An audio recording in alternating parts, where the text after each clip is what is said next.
Ümumiyyətlə, təəssüf ki, hər sahədə olduğu kimi film sektoru da kişilərin daha çox hegemon olduğu deyə bir sahədir. Xüsusilə film festivallarına baxanda, rejissorların aldığı müxtəlif mükafatlara baxanda görə bilərik ki, üstünlük həmişə hər sektorda olduğu kimi bu sektorda da kişilərdədir.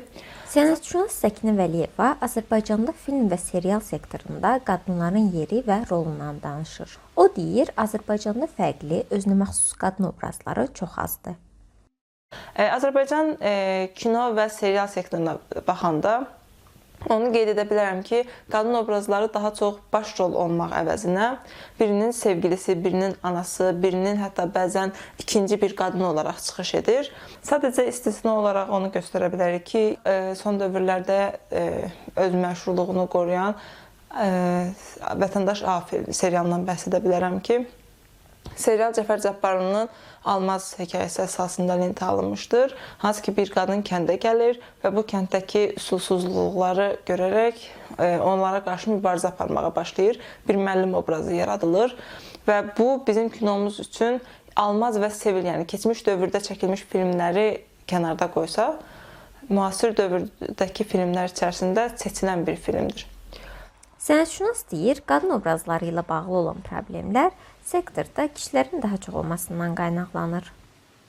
Bir neçə kişi bir yerə toplanır və Azərbaycan filmlərində qadın mövzusu haqqında müzakirə edirlər və nəticə olaraq ortaq qərara gəlirlər ki, Azərbaycan kinosunda qadın obrazı problemi yoxdur. Məsələn, heç bir qadın bir kişi uğrunda başqa bir qadınla mübarizə edən bir qadın obrazı yaratmaq istəməz. Heç bir qadın öz həmcinsini qarşı tərəfə görə, ona xəyanət edən bir kişiyə görə alçaldılacağı bir obraz olaraq işləmək istəməz. Bu qərarı verənlər də, bu filmləri çəkənlər də kişilərdir. Vəliyeva deyir, incəsənətdə, xüsusilə film sektorunda qadınların daha zəif iştirak etməsinin səbəbi cəmiyyətdə incəsənətə dair olan düşüncə qəlibləri və bu sahədə gəlirin az olması ilə bağlıdır.